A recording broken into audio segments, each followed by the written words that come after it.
Assalamualaikum warahmatullahi wabarakatuh. Terima kasih untuk semuanya kicau mania yang sudah mendukung channel Uji Mayor. Kali ini kita akan membahas tentang bagaimana sih cara perawatan murai batu trotol sehingga menginjak ke pastol kerja maksimal atau dibilang gacor. Pantau terus untuk penjelasan-penjelasan Uji Mayor. Semoga video ini bermanfaat. Sebelum itu bantu like dan subscribe-nya.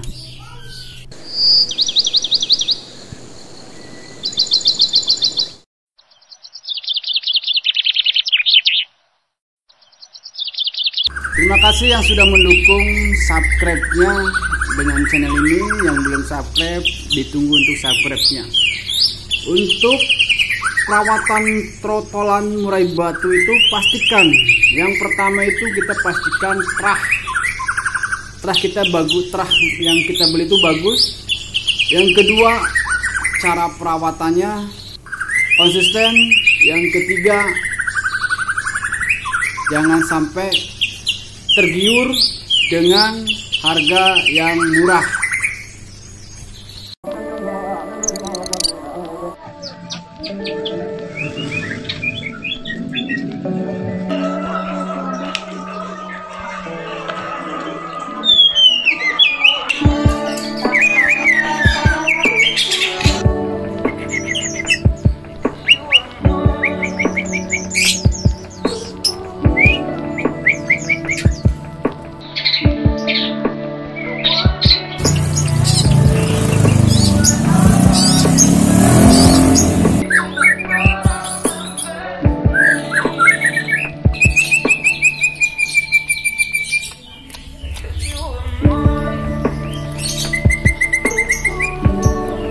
Oke Om Bro, kita lanjut.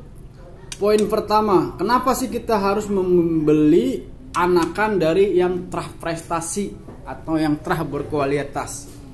Karena dari indukan tersebut turun ke darah yang ke anakan trotolan tersebut itu kurang lebih 70% kualitasnya turun ke anaknya. Maka dari itu kenapa kita harus membeli anakan terah?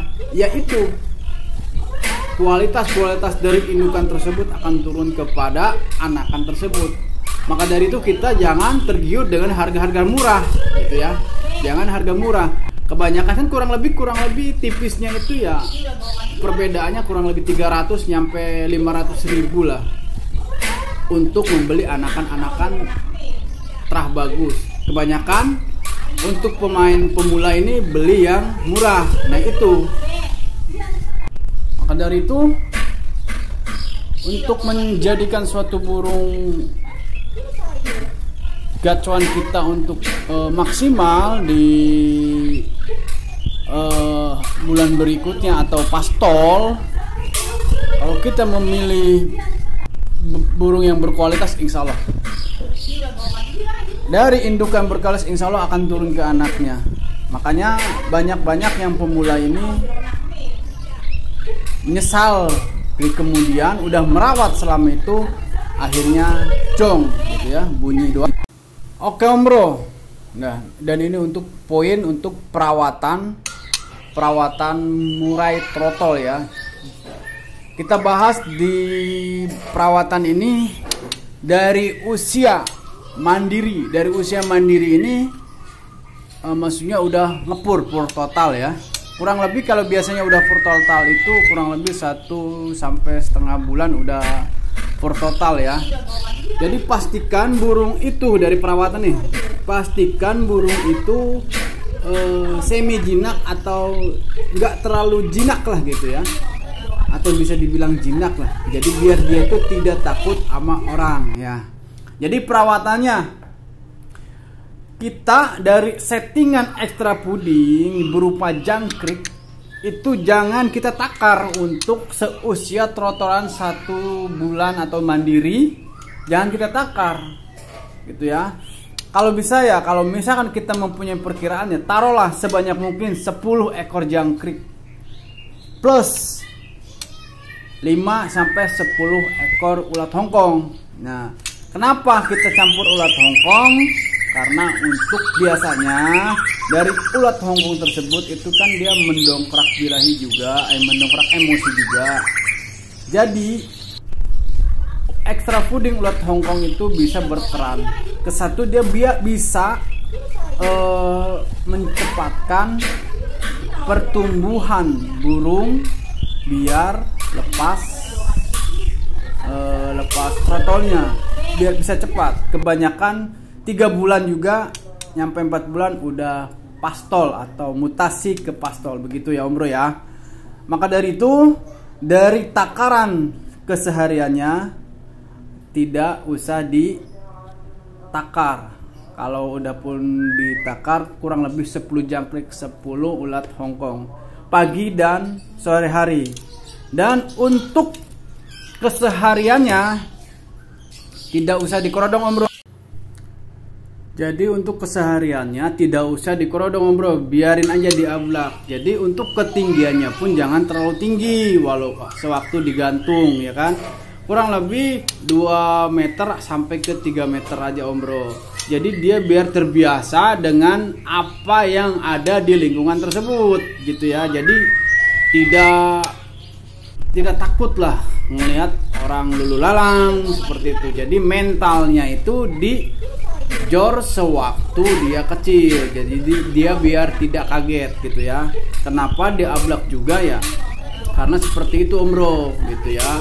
Jadi biar nggak terlalu takut sama orang ya kan. Dan juga bisa menimbulkan suatu, kalau udah dewasa bisa disebut dengan birahi lah. Jadi gitu ya. Udah bisa bunyi nggak takut sama orang gitu. Maka kesehariannya pun nggak usah dikerodong Om Bro. Apabila sudah mendekati maghrib atau sore kurang lebih jam 5 itu baru dikerodong gitu ya. Jadi untuk dari pagi kita kasih extra puding, sorenya kurang lebih jam 5 kita kerodong gitu Om Bro ya. Setelah dikasih extra puding settingan hariannya, sorenya itu ya Om Bro ya. Begitu ya Om Bro ya. Terus untuk mandinya gimana Om katanya. Nah untuk masalah mandinya biarin saja, mandi sendiri gitu ya. Mandi sendiri kita setiap hari pas sewaktu buka kerodong ganti air minum dicepuk gitu ya. Terus ganti extra puding, gantung, dia pasti mandi sendiri. Kalau instingnya dia ingin mandi, biarin mandi dicepuk gitu. Pakai cepuk yang ukuran kecil aja yang biasa. Ntar juga dia pasti mandi kecepak sendirilah itu dia di situ gitu ya. Nggak usah kita paksakan untuk kita spray atau kita masukin di keramba. Ini sewaktu di usia 1 bulan ya sampai 2 bulan ya. Seperti itu aja. Dan untuk masalah penjemurannya di usia belia ini di usia 1 sampai 2 bulan itu jangan terlalu kencang ya Om Bro ya, biasa aja karena dia biar merasakan kehangatan aja, biar kan kehangatan matahari gitu ya. Jadi dari direpresikannya itu dari jam 7 ya, dari jam 7 sampai jam 9 pagi, kurang lebih 15 sampai 20 menit untuk penjemuran burung trotolan tersebut gitu ya. Jadi biar merasakan kehangatan dan dia bisa menstabilkan suhu tubuh karena untuk masalah penjemuran gitu ya. Setelah itu baru gantung angin-anginkan gitu ya. Biarin aja diablak. Jangan lupa dimasterkan lah gitu ya. Setelah digantung ya pagi itu dimasterin dengan suara volume kecil kalau itu pakai MP3. Tapi kalau biar sama burung yang lain biarkanlah gitu ya. Tapi jangan, kalau bisa jangan sampai bertatap muka langsung gitu dengan burung-burung masteran yang lain ya Om Bro ya. Selanjutnya menginjak ke usia 3 bulan burung tersebut kita latih Om Bro. Yang pertama kita latih itu kita mandi di keramba. Bagaimana kita mandi di keramba gitu ya burung tersebut. Langkah pertama itu biasanya kalau burung trotolan dia agak lama untuk masuk ke keramba, tapi kita pancing dengan sebuah jangkrik di tempat mandi keramba tersebut gitu ya. Jadi biar tidak terlalu tua untuk mempelajari sedini mungkin gitu ya. Sedini mungkin kita harus bisa kasih pelajaran kepada burung gacuan kita gitu. Jadi biar dia terbiasa untuk mandi di keramba gitu, tidak lagi mandi di cepuk. Seperti itu Om Bro ya. Jadi dibiasakan itu kurang lebih dari usia 3-4 bulan mandi di keramba.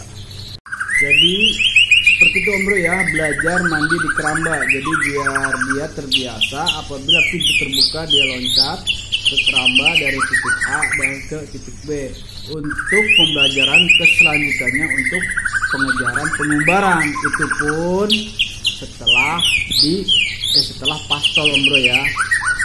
Begitu ya Bro. Jadi pembahasan kali ini ke-1 ya, kita